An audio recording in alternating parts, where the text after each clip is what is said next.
People will come up after those shows and tell me, I've never heard anything like this. This is amazing. Ladies and gentlemen, it's been a while. Houston Ensemble podcast is back. We were thinking about the fact that we had so many great people on already. Why stop? So we're not stopping. And today we have the amazing Matt Muehling on guitar from, of course, you've seen him on various projects. He's an amazing guitarist. I discovered him first on Instagram. And then I think then you kind of discovered me on Instagram and back and forth. And I think we started following each other. And I'm like, okay, so this is also the gentleman that I see when I watch Kill Tony videos. Yeah, and that's me. That's, yep.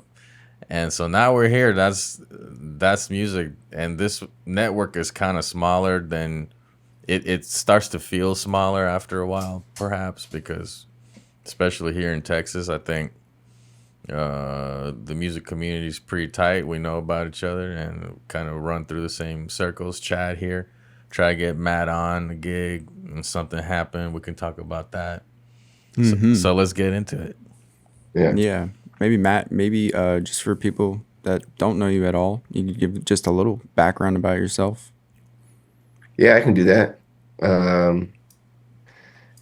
Name's Matt Muehling. I'm a guitarist here in Austin, Texas, and I've been in Austin for 18 years now. Feels crazy to say, and I've just been, working in the scene here for a long time. Very much in the trenches for a long time. Kind of nobody knew who I was, and then toward the end of the pandemic, I got the call to play with the Kill Tony band, and I've been doing that ever since. I've got some really cool projects that I'm involved with around town. I play with Sir Woman. Some people may have heard of that band. I have my own group called Open 2.0 that I compose music for. I tell people that's like, it sounds like if Hans Zimmer had a project with Mars Volta and maybe a splash of Tigran Hamasyan. Oh, shit. And then I've been in this Texas fusion ensemble for a very long time called Progger. And I'm still playing with them. And, they're kind of ramping up to get ready to do another album. And yeah, got a couple of residencies in town. I work with Grooveline Horns and John Dees from the Kill Tony podcast, and I have a group called WeDaHomies that we play at the Continental Gallery with on Thursday nights. And that's kind of the gist of it. Do, some freelance work here and there when I can, and teach a few students when I can, but for the most part, I'm just playing guitar and hanging out with the fam. Hopefully, this doesn't sound too contrived, because I'm sure you get this question a lot. But as big fans of the show and obviously of the musicians in the show, I think that's a big part for me and Armin and a lot of our friends. Kill Tony and, just loving comedy in general. Yeah. What has that been like to work on, especially when it comes to like behind the scenes? Good question. There's a myriad of ways I could answer that. Are we talking strictly like creatively, or maybe, what the hang is like, or, I know. I got a more specific one, actually. Okay. How do you guys literally, so you obviously have like certain themes or certain songs that you do for certain people, or I notice them changing sometimes. Yep. I do feel like I watch like maybe every episode now. And so I've noticed certain changes or certain new things. Are you guys having rehearsal? We don't rehearse much. One thing we try to do is like get the sound check early, just so we can check out. Tony can play drums. Stuff. Say that again. So that Tony can play drums. Yeah, absolutely. Yeah, so you've been talking to other guys in the band too, huh?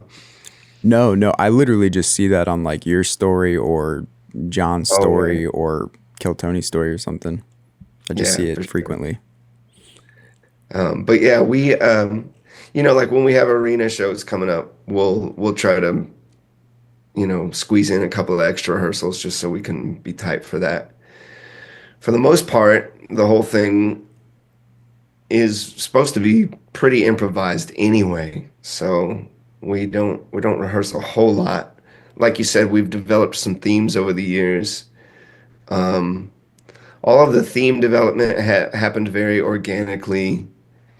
Every once in a while, Tony would come up to us and say like, so and so is going to be on the show tonight. Can you play this? Or in the very beginning, it was like, William, for example, would walk out and Red Band told us, well, I used to just play like Crazy by Patsy Cline, on the computer. And I was like, all right, cool. Maybe we play the other Crazy by Gnarls Barkley. Hans Kim, we used to play Kung Fu Fighting for, and then he told us he Mm. didn't like it, so he asked us to play Ready to Die by Andrew WK. And we would play Ready to Die, and people started singing This Is Hans Kim to it, and that kind of became the Hans Kim theme. At a certain point, the show got big enough that YouTube started flagging any and all covers, and then they would demonetize episodes for that. Mm. So we had to stop doing that pretty quick. Some of that stuff was rough because people had gotten used to certain themes for certain regulars, and they wanted to hear those, but we had to basically rewrite all that stuff. We had like a recording session where we kind of decided what everything was going to become and just threw everything down and made sure to make like charts, for the horn players and stuff going forward and basically revamped all the themes so that nothing was a cover anymore. Um, and so now it's, a lot of referencing those themes and still a lot of improvisation. And it's, I gotta say, it's really nice to have a gig where we're making decent money, but we're so creatively free and in control of our own destiny. Mm. Yeah, it definitely seems like it would be a really fun time, and I do feel like the band makes the show something really special. And for me, one of the coolest memories that I had was regarding the music was I think it was maybe like the first New Year's Eve show that ever happened, I believe at a stadium. Yeah, And I actually one night I was like, oh, I'm gonna buy it so I can just chill out and watch this whole thing. And for the first 30 to an hour was just you guys doing a set, and yeah. that was sweet to actually be able to listen to a full, pre-show concert. That was just really grooving the whole time. Man, thank you. Yeah, and we open up all the comedy mothership. We open up all the comedy mothership shows with a set as well, but that obviously doesn't get broadcast to YouTube.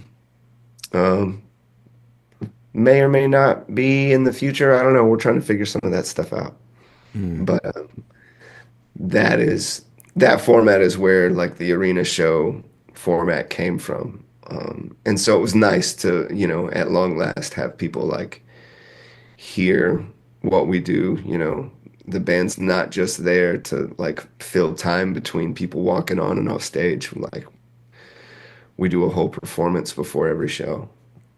How has the environment there changed since the mothership moved in there, and what have you noticed about the scene? Um, the scene is just, the comedy scene's like exploding. It's been interesting to see all the new faces.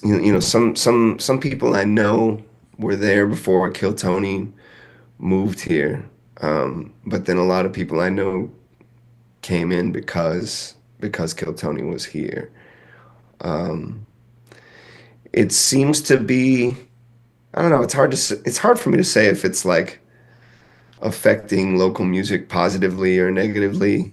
you know, and it might not even be the only thing. Like if there is a positive effect happening on the Austin music scene, the burgeoning comedy scene might not be the only thing that's causing that. Like you know, Austin's just it's a very growing city, and it's always been known for its music thing. So there's there's probably a lot of variables at place. Um, in terms of like moving, you know, from venue to venue, it was really nice to get into the mothership. Yeah, Vulcan. I will be as nice as I can about Vulcan. Like it just was Vulcan wasn't really set up to do what we're trying to do. So that was always an interesting challenge to navigate. Um, and you know, a very fun vibe at that spot. There's like two levels, and basically the second level has like an opening. So like the whole second level is basically a balcony, with like a big opening in it, so all these people can like kind of look down at the stage.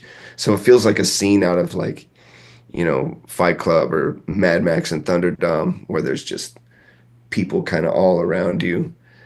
And that was cool. But getting into the mothership where everything is more streamlined, you know, the stage is, I wouldn't say built to handle the size of the band and the panel, but uh, it's more geared towards that, and it just it helped a lot. There was better sound, and the production was so much more streamlined. It's easier to get in there and get set up and get rolling with sound check, and it's been a really great move, and I'm happy we're there. That's good. And of course, as we're talking about Kill Tony the entire time, by no means are we applying all your value to just that. That just happens to be. I just genuinely love comedy, and I genuinely love music, obviously. Yeah, So the meshing of the two is really cool, and I think it's personally a lot, you know, just has a little more spice than maybe a Tonight Show or a Late Show. It's like similar thing, but just so much more organic and cool. yeah. But maybe besides that, living in Austin as a sort of maybe jazz inspired musician, what is the what do you think about the jazz scene in Austin and the actual like local musicians, people that come through, shows that get put on, the infrastructure? How does all that feel to you? It feels right now it feels pretty good. Um, so I'll focus on the things that I really like about the scene right now. There's a venue in town that I think they're just nailing what it should be. And it's this venue called Monks, run by Colin Shook. And what I like about what Monks is doing is it's ticketed shows, it's a listening room. They're they're really focused on the the artists, um, and they're not just like sticking to like, you know, like right down the barrel straight ahead jazz. They're keeping up with what local jazz and I will say jazz inspired musicians are trying to do with their music here in Austin. And that's very cool because there aren't a lot of places where a band like, you know, Progger, for example, can play. Like we can't really go to the Elephant Room. It doesn't fit the vibe there. We can't go to Parker like at all. Mm. And there's a lot of like young players in town who, you know, are very much influenced by jazz and influenced by like the modern music that like, you know, takes a lot of cues from jazz, you know, the lo-fi thing and you know, this kind of culture that you get out of LA with cats like Thundercat and Lewis Cole and people are people are very inspired by that kind of music and trying to write stuff in a similar vein, in a similar spirit. And if it weren't for places like Monk's, I don't think we'd get a lot of stage time around town. There's definitely like venues and stuff that will book bands like that. But Monk's is so focused on the jazz scene here and the artists that are pushing themselves creatively. There's also like a really cool pocket of musicians here that they they come from a gospel church background. They're playing stuff with complex harmony, but it grooves like it's very much just as pocket oriented as it is like harmony oriented and melody oriented. And I know a lot of those cats, and a lot of those cats are like they've got some of the best gigs in town. This keyboard player Dane Relaford, he tours with Gary Oh Clark yeah, Jr. I just played with him a couple weeks ago. Yeah, man, Dane is He Dane was is crazy. incredible. My guy Charles Reed, who plays with the homies, but is also like a very heavy like gospel church musician, fantastic drummer. Done some stuff with Progger and with Carter Arrington um, James Atkins is here. James Atkins tours with Bob James. And James has his own project called Sketch. It's just incredible. He Don't you sings. play with Sketch, or do I see you I playing with them? so I used to. James has kind of shifted gears with the personnel of the band. Everyone that was in there was kind of like a sketch supergroup for a little bit. Dane was in that. John Dees was in that. I was in that. Uh, this bass player, friend of ours, who's just incredible, Montez Garner, who plays with Certain Woman, he was in sketch. And yeah, it was cool because it was a super group, but everybody's also like super busy. So it was a little tough for James, you know, getting everyone on the same page for shows and scheduling and stuff like that. And so he went, with a more like streamlined set of guys. Just it's mostly just trio now, with this fantastic keyboard player named Seth Anders, and he's still got Montez on bass. And he's kind of running it that way for now because it's more streamlined and it's easier to book, and it's easier for him to focus on like the things that he's trying to accomplish with the group creatively. And so yeah, I don't get called for those gigs these days, which is a bummer because I miss it a lot. Um, but me and James are still cool, and we play together as much as we can. But yeah, anyway, that was a long answer to your question. I'm not really playing with Sketch right now, but it's not a hard feelings kind of situation. But yeah, those are a lot of the cats, the Grooveline Horns guys, John Dees, kind of a lot of the people that you see in the Kill Tony band are also kind of the guys who are big luminaries in the not necessarily straight ahead jazz, but like the soul influenced side of what's happening in the jazz scene in Austin, which, could always use some more light. But I'm Mm. always like, I just love that I get to be a part of it, and play with these players. Everybody's so good. There are a lot of great places to play in Austin. Armin and I have definitely played at Monks a number of times, and it's always very fun and I would say very rewarding, just because it's one of the sort of rare dedicated shows where people are listening, are quiet.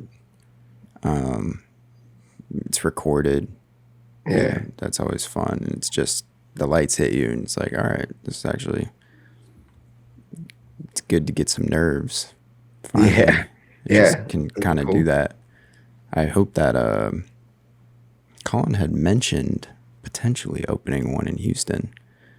Oh, Now, that would be amazing. I don't know if that's literally going to happen, especially too with the recent development of like this big jazz club called Doc's coming to Houston, which is run by the guy who owns Jazz Texas in San Antonio. Oh, okay, right on. So they're currently building out this place here in Houston on Montrose or on Westheimer, I mean. And it's like a big theater. Like supposedly maybe 300, 400 people can fit in there. So that'll be really interesting to see. Yeah, for sure. I have a tangential example, but I think that it's going to be inspiring for us for conversation. So there's this game called Spider-Man 2, right? And there's a level in the game called Bebop where Spider-Man has to retrieve the lost or actually stolen saxophone of Charlie Parker. What? Yeah. This is And I didn't know this was a thing. This is badass. this is, yeah, it's pretty badass. So but this is where I'm going with this. So I'm playing the level and there's a point where the curator of the museum who's going to house the saxophone, he finally Spider-Man retrieves it. He gives it to this guy. And the guy says, you know, I realize that you like to make lo-fi beats, but you should know that all those beats used in rap and lo-fi and beat making, all that comes from bebop. Yeah, And so this is in the game, right? yeah, And so this is just one level, one little thing devoted to jazz in this game that's supposed to be a multicultural game, et cetera, et cetera. And you think about it, and I realized at that moment that this is kind of a metaphor for what the industry, the little piece of cake that the industry allows jazz to have. It's like it's right. allowed to literally have this maybe 1% of this cake. And it's a nice slice. It tastes good, but that's all you're gonna get. And unless, of course, what a lot of artists are doing is they're making bridges between jazz and other genres, and Right. they'll have collaborations with people, or they'll bring in a powerhouse vocalist or something, or Ariana Grande and Thundercat, let's say, Yeah, totally. things of that nature. So it's kind of an ironic thing where you have like. It's true. What the character says in that game is true. Is like this music, improvised music, has informed a lot of other genres, Yeah. and yet somehow it's been put in the back seat perpetually. Almost, it seems like. It's interesting. What do you think about this, Matt? Man, I ponder this a lot, because you'll see interviews from cats like in the 70s and 80s talking about relating to the audience.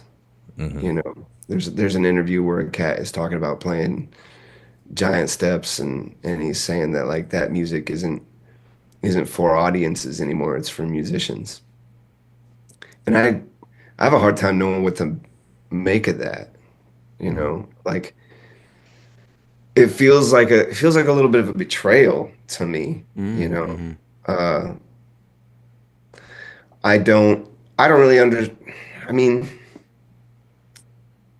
I guess I should say I do get it and I don't get it, but like this idea that, you know, the harder that music is striving to achieve something, the less it relates to an audience.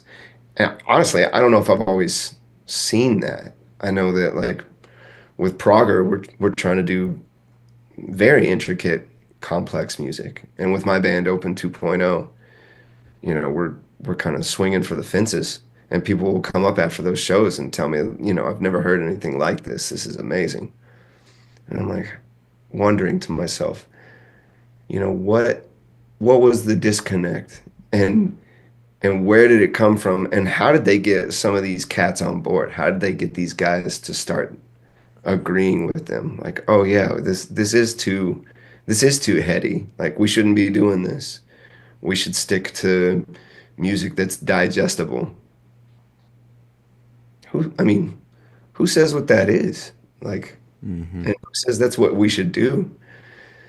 You know, um, Yeah, it's interesting. I wish I knew more about the intricacies of all that stuff, like how music was marketed back then, like what happened when things went, like in the 20s, jazz was basically pop music.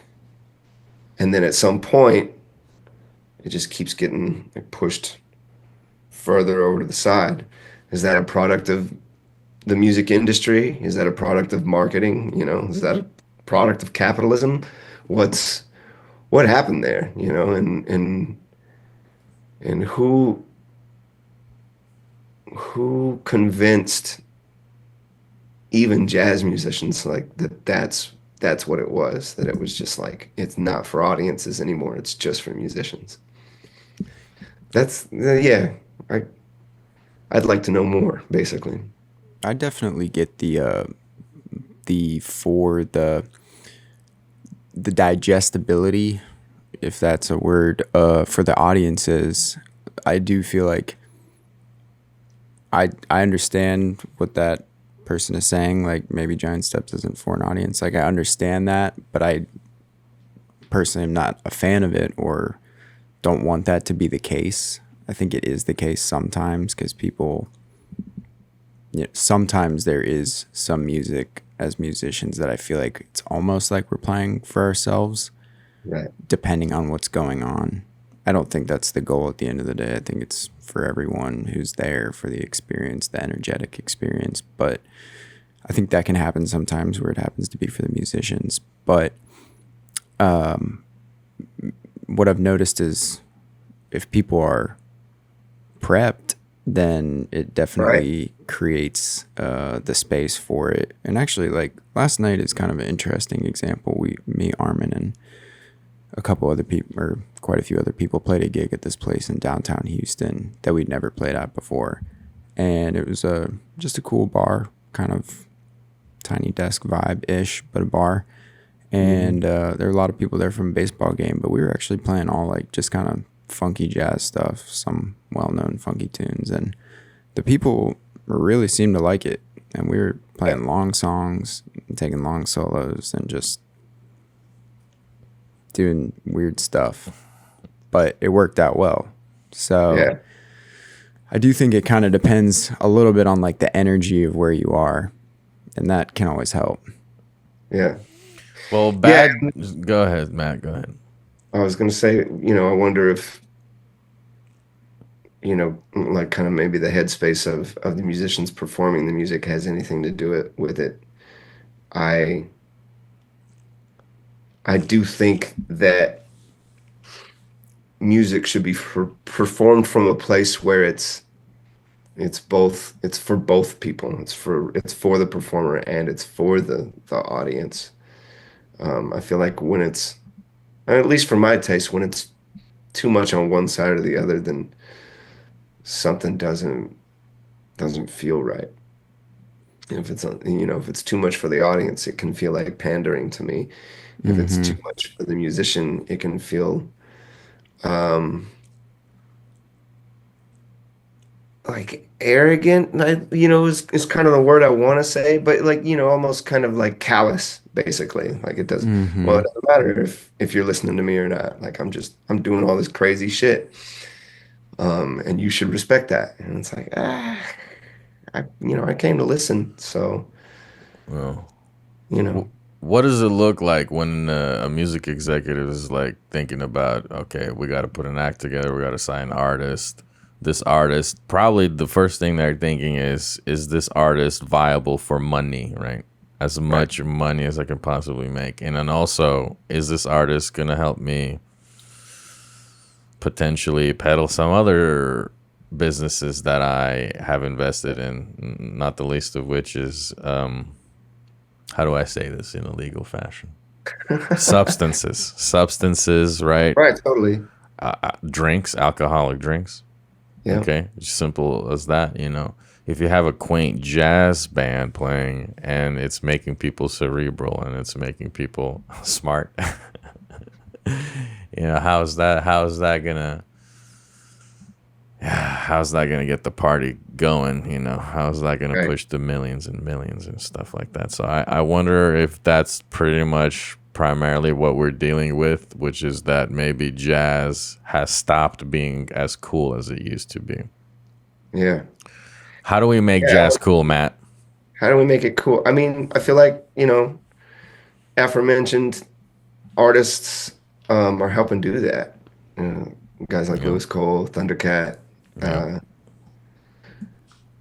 Robert Glasper, people who are out there kind of like putting a stamp on it that says like, actually, this music is very cool. Mm-hmm. And this music has uh, can even have a sense of humor. And this music, Mm-hmm. while taking itself very seriously, also doesn't have to take itself seriously at all. And it's still very much a thing that can affect you emotionally and make your day better, make your day more fun, kind of take you out of whatever it is that you're dealing with, or maybe even help you process what you're dealing with. Um, That's a good And yeah, point. like, if you've got a good appreciation for like wine, there's still some substances to be peddled, I guess. I don't know. Yeah. Yeah.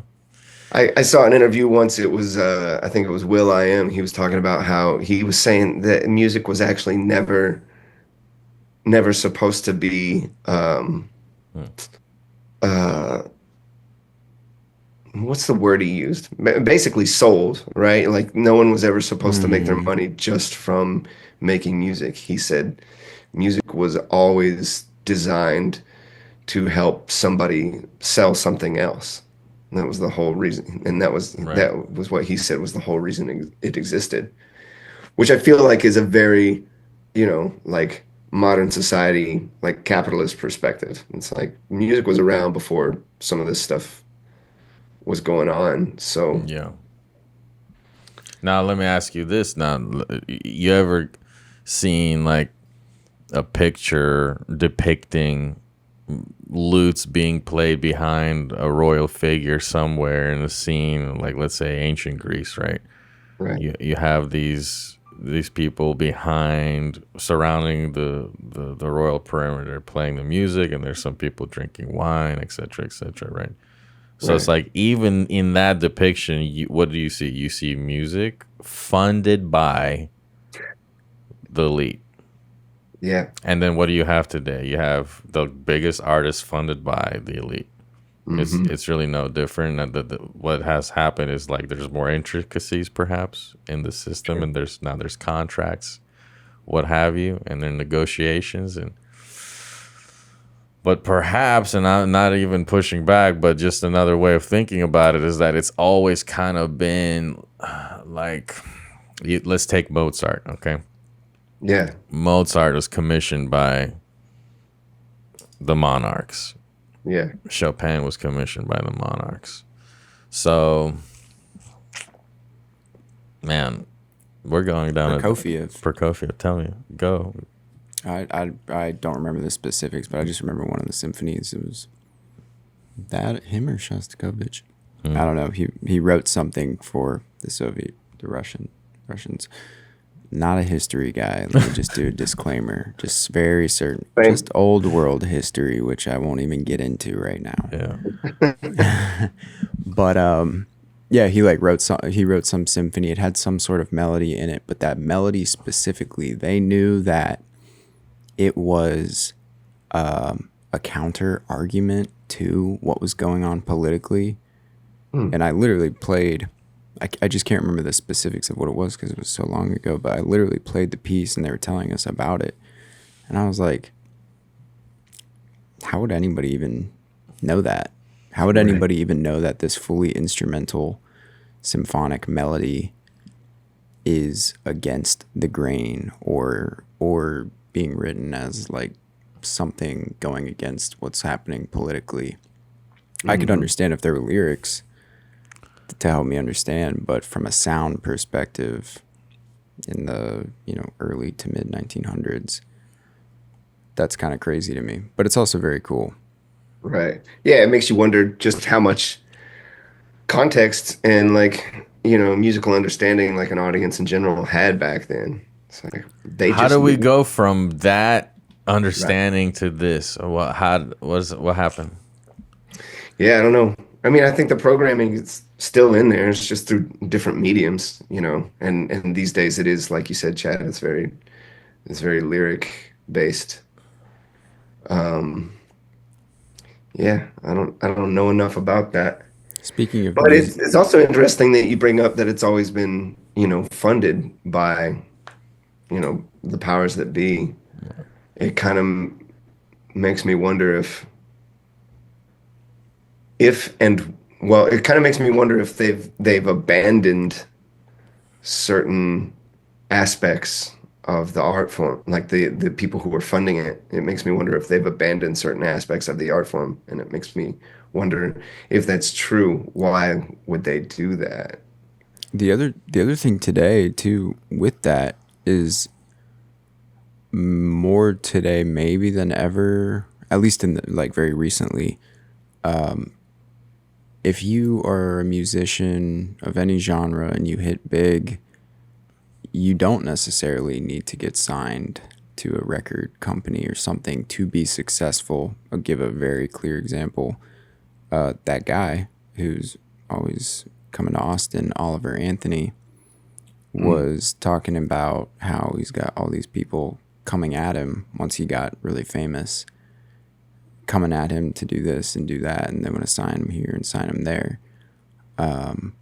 But the thing is, like, he's already notable and successful and has the power to do all of it on his own because of internet, yeah, social media, personal management or whatever.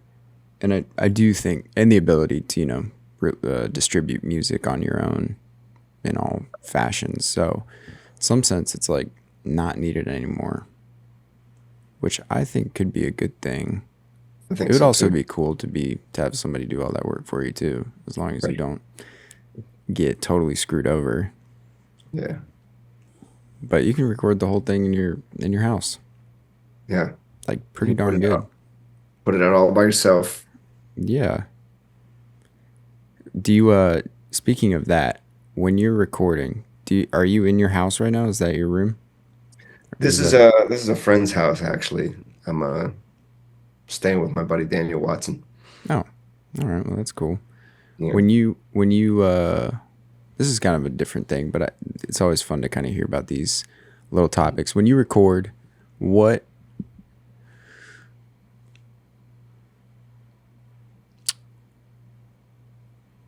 where's your favorite place to record at a different location in Austin? I'm going to start with that.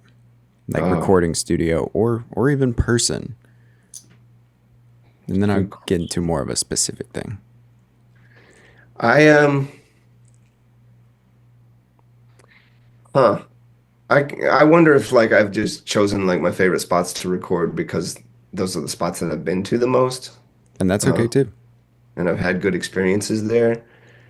I really like this place in South Austin called Orb. Oh, Uh, I went there and recorded yeah, there. That was yeah. crazy. Um, Before Open 2.0 was the entity that it is, there was another band called McMeta. Um, that was almost all the same members and some a little bit of the same music. And we did our first album there at Orb. Progger did our, I want to say, second record at Orb. Man, I like that room. I like the way the gear sounds. And I've always had a good time there. Orb's a really good spot for me. I also like Arlen, uh, for a lot of the same reasons. Arlen's a really big studio. And there's just something so fun about, big studios where you've got room to like walk around and there's always one room with a console that like takes up an entire wall. And it's just such a cool thing to look at. Um, But man, outside of my house, I honestly I gotta say that my favorite place that I've ever been is probably Sonic Ranch. There's Oh, that sounds fun. dude, Sonic Ranch is incredible. And there's an entity in town that is a music basically a music patronage society. It's called Sonic Guild. Mm.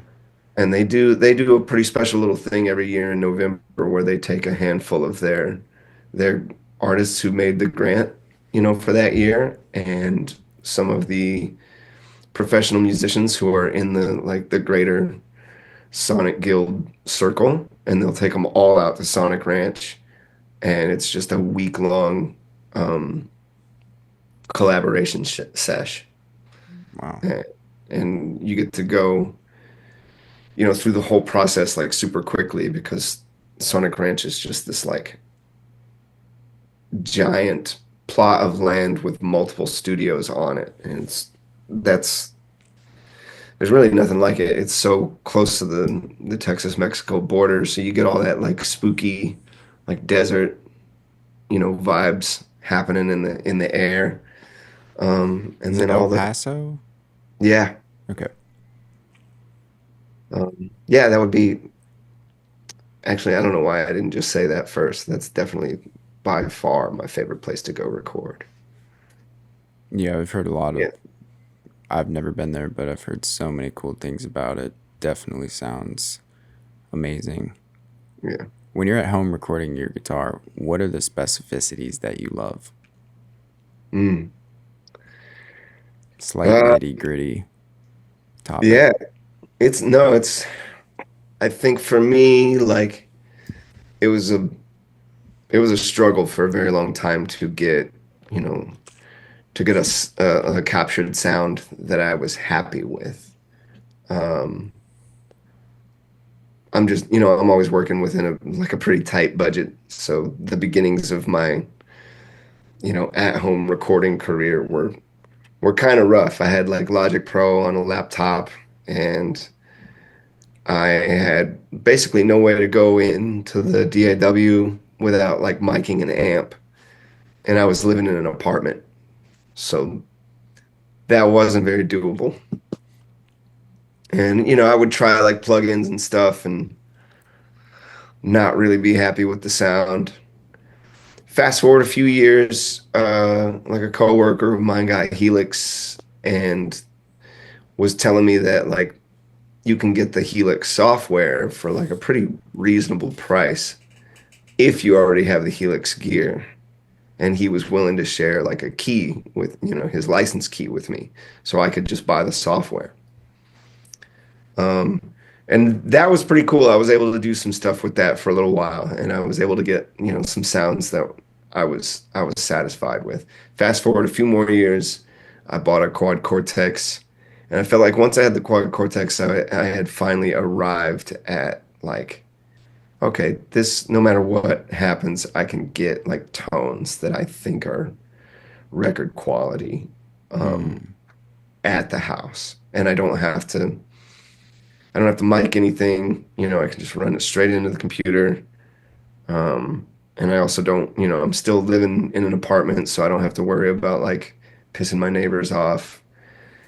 And because it's direct, I can even, turn the monitors off. I can just like record with earbuds if it's late at night and everyone else is asleep. It's super chill, and I feel like, industry standard quality. Um, And that, to get back to your question, like what's the main specificity that I like to have when I'm recording? It's just like a good unit um, capable of generating direct sound because I'm still working within a very limited set of resources when I record at home. Yeah, and that definitely goes back to what we were saying earlier, where you can get pretty much as good of a sound as possible at home. Yeah, I think the nuances of, going to somewhere like Orb or Sonic Ranch, it's gonna be pretty hard to pick up as long, like, if you have an ear for it, you can pick it up, I guess.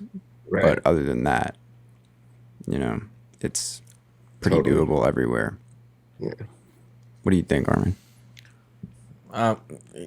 I recall one time I'm watching a Phineas, I forget his last name, the brother of Billie Eilish. I'm watching Yeah. him talk about how he came up with a guitar part right after a big show, and then he's exiting the stage and he's thinking about this guitar part, and he takes his iPhone out and just records this guitar part right after the show.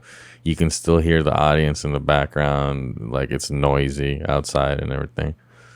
And then he's like, yeah, so I really liked how I played it on the iPhone. So then I just compressed the hell out of it, and then I just put all this stuff on it, and then I put it in my album. You know. So to me, it's after a certain point, it's like, well, if you know how to produce your thing, it's you can record it, whatever. Now, if you're, let's say, in a Parliament Funkadelic band, Yeah. and you need a very specific strat tone, then okay, that's another story. Right. But if we're talking about making something creative like original music, songwriting, things of that nature, there's many ways to go about it. So that's why production is also an art form, right? So Yeah, absolutely. Yeah, I think about two guys a lot when you bring that up.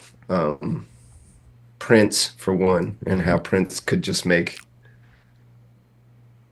what I, before hearing whatever song it was, would just like immediately dismiss as the worst guitar tone ever. He could just make it incredible. And I still can't figure out how he was able to do that so consistently. You listen to a lot of these songs and it's like, if you're ever in a Prince tribute band and the team that you're working with wants you to really nail those tones, it's like, well, I need to bring like a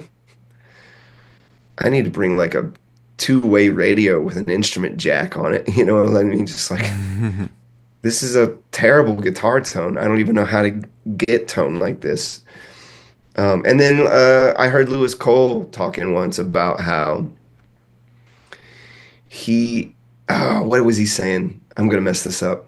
He had like one mic, and I'm not even sure it was an overhead mic, you know, in a room with his drums. And that was just because that was all he had at the time. But he figured out a way to get the sound that he wanted out of it. And after a while, that became like his preferred thing and his signature sound. And yeah. it's a very unorthodox recording technique for drums.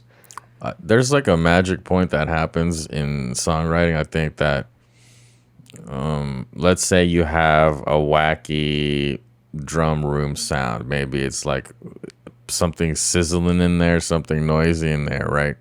But then drop it in the context of a song that's really happening and everybody likes it. Then now what you have is novelty. Whereas before it might have been a nuisance, now it's cool. So the instant contextualization of what you're hearing just by the sheer quality of what you're hearing, that's like a magical effect of good music, I think. I think so too. There's also, I feel like this thing I see a lot today where people are leaning into sounds that are like crushed or sound kind of rough or I don't know, or like tape, like even like going through like literally a cassette tape type machine and just getting all this kind of nastiness on some stuff, especially drums, I feel like a lot. Yeah. And it's like there's this thing of going back to, it's like we're doing two things simultaneously. We're going back to a lot of analog things and like certain analog type sounds, but then we're also going extremely hard to these digital things. And these digital things also have like really intense analog type sounds that you can get with them. Right. Yeah, you can even ask AI, make me an analog sounding synth, and it'll do that for you. Which that's pretty. What do you think about AI, Matt? What's going on here? I was talking about this with Matas. Did I say that right? Matas? Yeah, Matas. Yeah. Talking Texas jazz. And his question was like, would you ever use AI to write a song? Um, and I feel like a couple of ways about it. Like I'm not necessarily opposed to kind of like what feels like the collaborative effort between me and an AI where I give it a prompt and I say like, what would you do if you did this? And then it spits something out and then I say, oh, okay, and I can work with that and I start writing.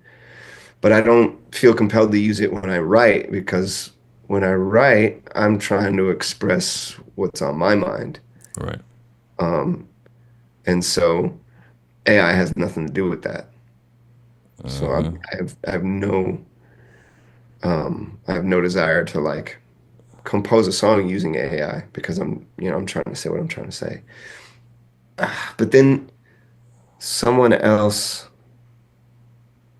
but then, okay, so then maybe a week after that interview with Matas, I saw a thing on Instagram about, I think it was an MIT study. I'm not sure what university was doing the study, but they were doing like brain scans on students who used AI to write their essays, and they found like a pretty significant cognitive decline. Um, Basically, one of the things they were seeing is like the students would use AI to help them write their essays, and then once they were finished with the essay, they couldn't even remember what they wrote. And it's because I think what the study is showing is that they're leaning on the machine so hard, they're taking all of the brain power out of it, and there there seems to be some evidence saying that that could be to our detriment. Um, Hmm. I don't see why not.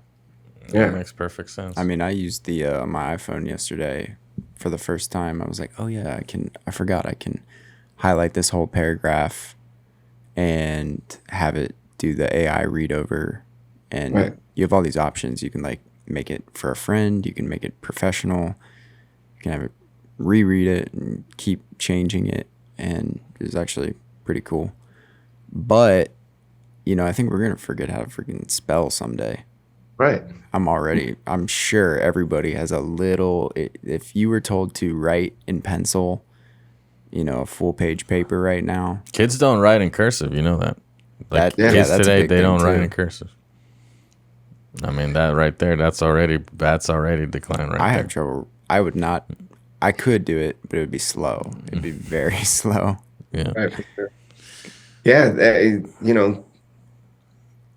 I hate to sound like, the old man in the room, the get off my yard guy, but it's like there's uh, it's a little scary to me.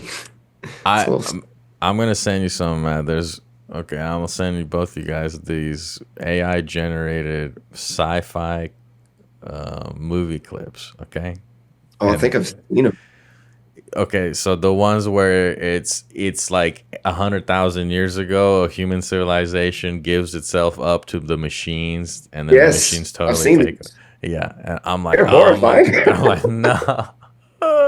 It's like you gave your souls to the machines, you gave your minds to the machines, and then you forgot who you were, and now Yeah, you're dead. I'm like, fuck, that's us right now. that's right now. And it's made Yeah. by AI. I'm like, no, there's too many layers right now. Well, I Yeah. saw, I was listening to Tim Dillon one day, and he was talking about a story of this kid who was listening to the Daenerys Targaryen, or was chatting with the Daenerys Targaryen chat bot. So it speaks like her, and blah, blah, blah, blah, blah.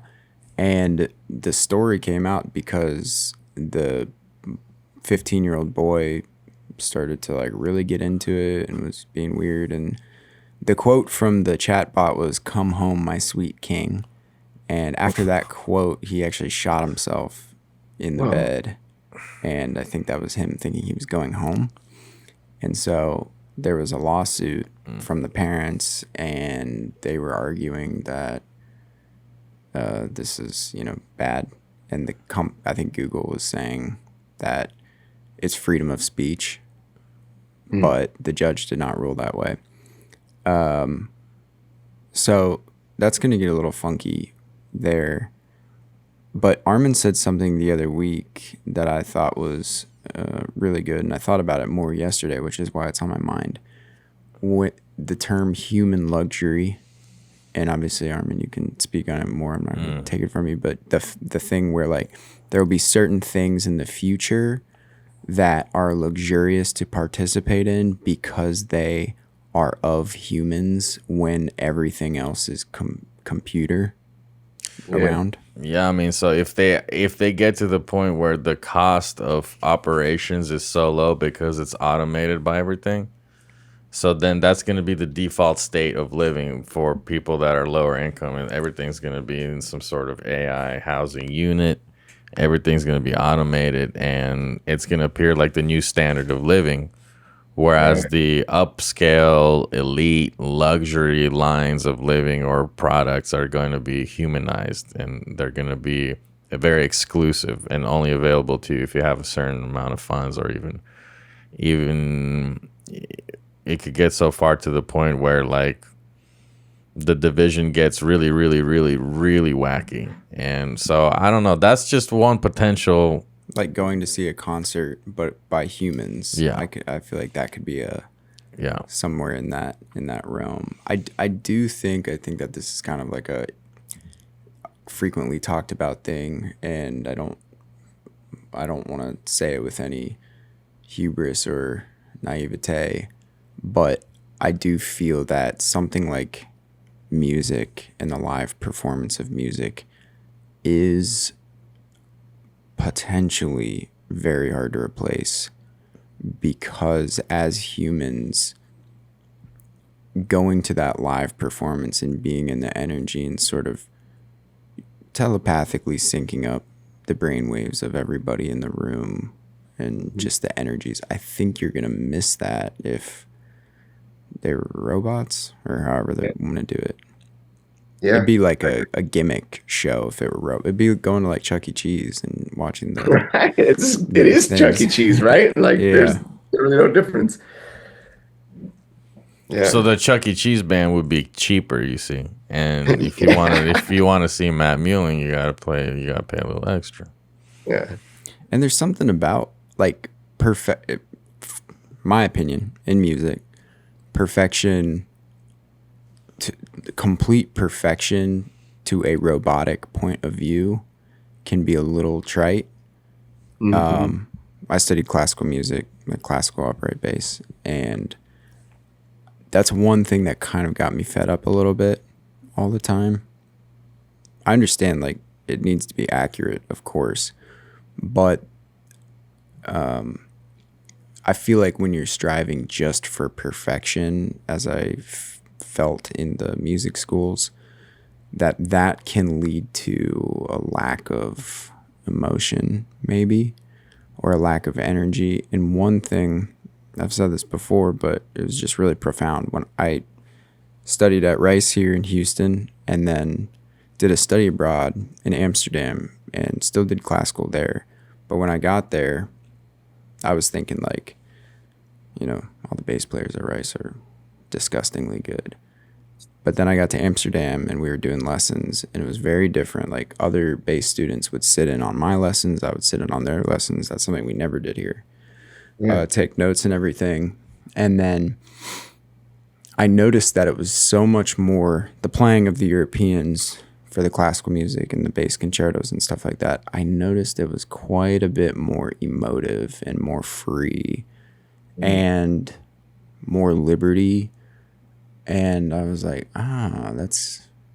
this feels different, and I really like it, and I actually really appreciate it. But I also think it's an analogy to classical is to Europe as jazz is to America, where when you go to Europe, and this is not 100% of the time, but maybe sometimes, you might feel like this is really smoking, but at the same time, maybe it sounds a touch academic. And I feel like that's how classical music can be in the United States or in some other countries, where it's like, it's amazing, but at the same time, there's like a touch of academia. And that is not all the time, but that's just sometimes, and one thing I've noticed. But it would also make sense because it's like from each motherland. Sure, for sure. Have you experienced like that sort of vibe with anything? Hmm.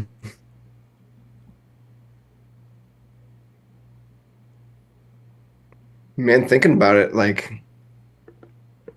maybe not. Maybe I don't know if I've not been paying enough attention or what, or maybe I just haven't seen enough classical music. I do, you know, um, I get to talk to a lot of what I would call like classical expatriates,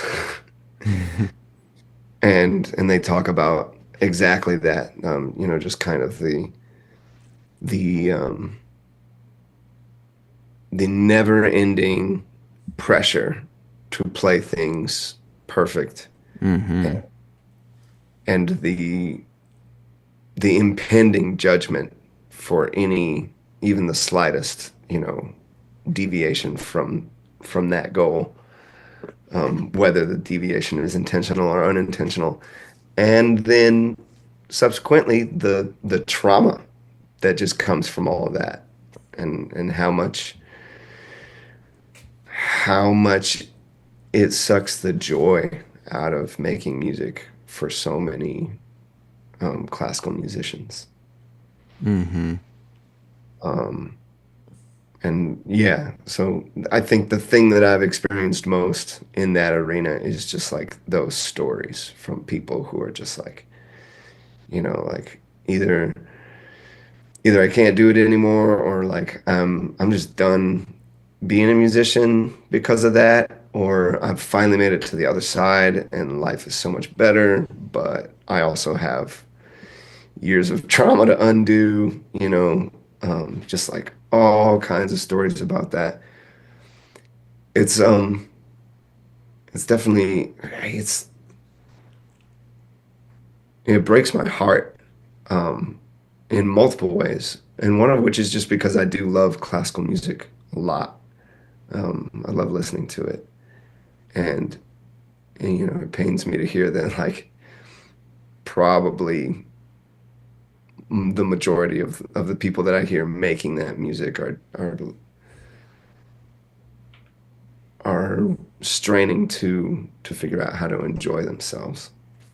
But Matt, who can you think of that isn't that is on a high level that just like kind of coasted over there to that high level, had the best time in the world, all Yeah. smiles throughout? Do you know of such stories? I mean, I don't. I really don't. And I know that like I feel like there has to be, some kind of I don't know if suffering's the right word, but there has to be some kind of like earning process in Mm-hmm. order to make stuff that's really good.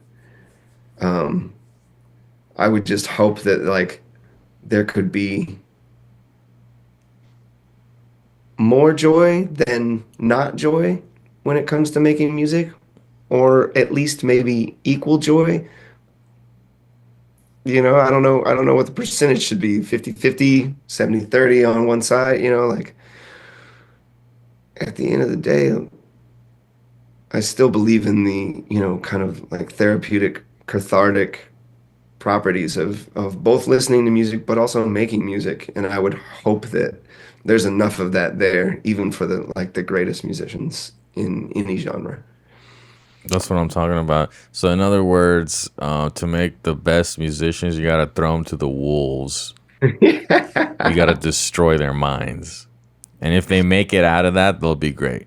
be And if they great. don't make it out of that, they'll jump off a bridge, and that's fine. But we gotta keep doing. Fine. It's fine, bro.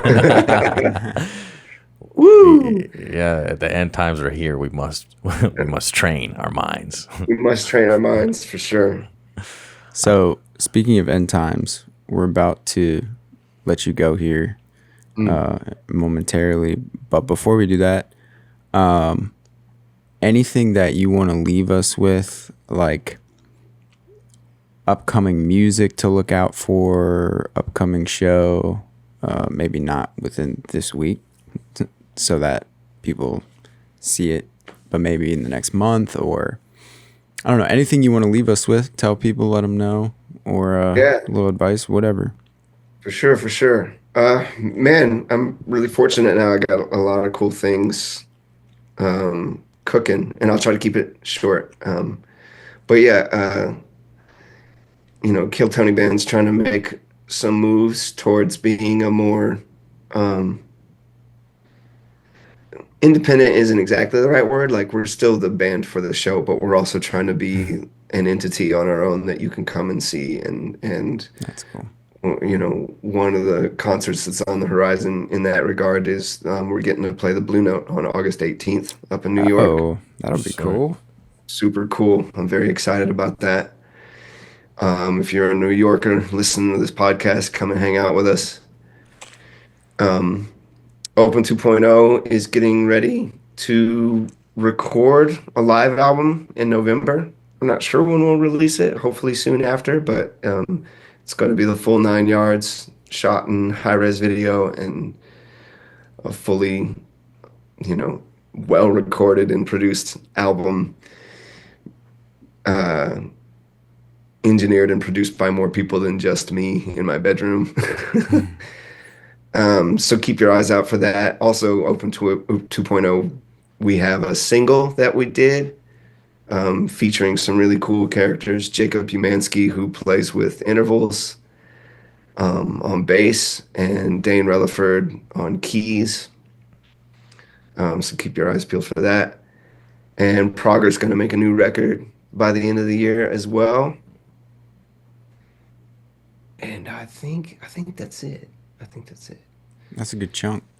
Yeah, that's a really good chunk. Oh, that's not it. The Matt Muehling John Page signature guitar is in the works and nice, on track to be available on the market around the same time that the Open 2.0 live record will be released. We're gonna work together on both of those things and release them in conjunction, hoping that like the guitar will boost visibility for the band and the band will boost visibility for the guitar. And there's a whole plan in the works for that I'm really excited about. That's perfect. We're gonna link all that stuff as much as we can. If you can send me some links that I can put in, that'd be perfect. That'd be awesome. Matt, thank you for doing this with us today.